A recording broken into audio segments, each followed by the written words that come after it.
Hey everybody, Stephen Mojo here at Dark Shadow Recording World Headquarters in the beautiful hills above Nashville, Tennessee. Wanting to wish my pal Becky Buller a happy release day. Her album Crepe Paper Heart releases today on Valentine's Day.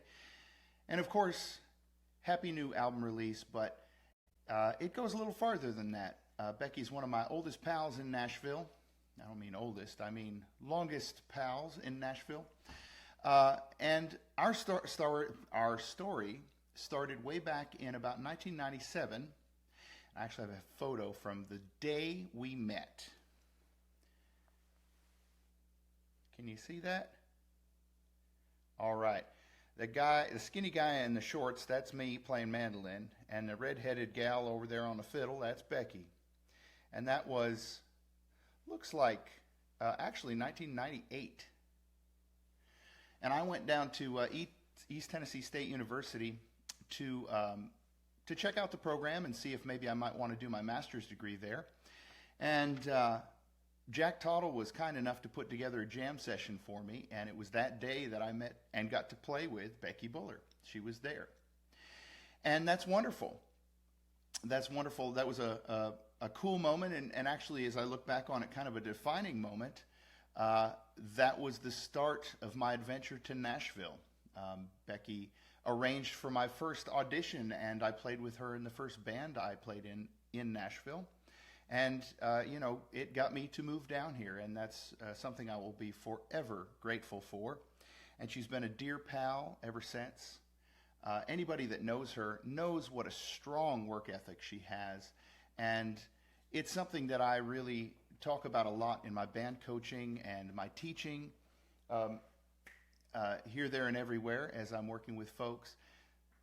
Work ethic, hard work, that's something you just can't take away from folks. And regardless of talent, which Becky has in spades, she's so good at just rolling up her sleeves. I'm sorry, the cat's doing something weird around here. Rolling up her sleeves and just getting the work done. And I don't know how she does it all, frankly. She's got a lovely daughter and a wonderful husband at home. She teaches Skype lessons, fiddle, uke, mandolin, bass, vocals, piano, everything you could imagine. On top of her touring schedule, on top of writing with everybody in the business and getting cuts with everybody in the business. And making records on her own. So I don't know how she does it all, but I'm just so proud to know her, and what an inspiration she is for the young generation of bluegrass folks coming up in the business right now. If everybody worked as hard as she did, this would be a much nicer place, wouldn't it? Anyways, I just wanted to pop on here and give my big old kudos to my pal Becky Buller. It's album release day, and I just couldn't be prouder of her and her accomplishments. And this new record, it was such a fun thing to work on. It was a treat for me. I produced and engineered it, and it's out on my label, Dark Shadow Recording. Some highlights for me, of course, tracking the duet with Sam Bush, my boss, and Becky Buller, just the two of them. She playing clawhammer banjo and singing. He playing mandolin, old hoss, and singing. That was a blast to put together, and a real treat for me. Working with all of our fantastic guests. Frank Sullivan came in and just put his heart and soul into From Bitter Springs to Big Trees, and did such a great job on that vocal. Claire Lynch knocked it out of the park on her She Loves Sunflowers, that track. And of course, you've all heard the Rhonda Vincent guest on Calamity Jane. Wow, could we have picked a more perfect person for that? I think not. Thank you to those fine folks. And of course, Rob Ikes was in there laying down the delicious dobro tones on a couple tracks.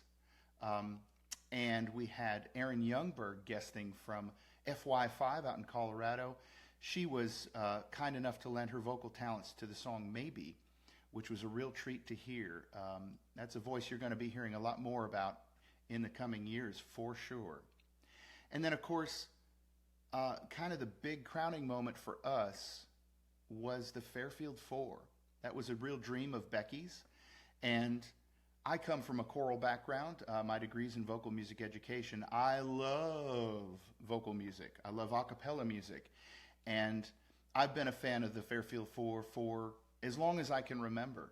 And to meet them, this is now the third generation of that band, to meet those guys, to spend time with them, to share a meal and to visit with them and to hear what they're all about was such a special treat.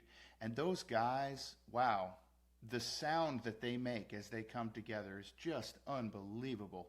And I'm so tickled that they were able to take one of Becky's tunes and truly make it their own.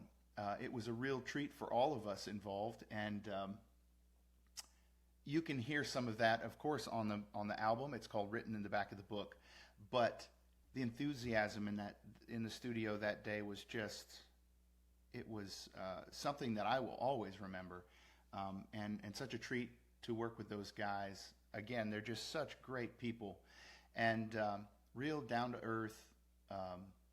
They are exactly as you think they would be. They're wonderful humans, and I'm hoping we can do something else with them in the future because it was such a treat.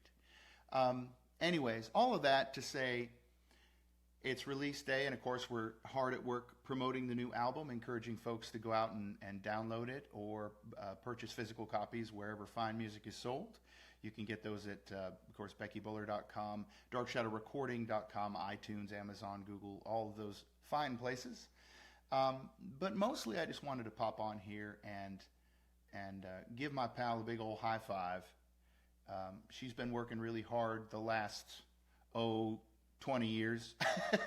And she's really, she's made some fine accomplishments over those times, but none more than the impact she's had on others, other artists, other musicians, other songwriters, and her wide circle of friends. I know there's people all over the globe that know her and love her.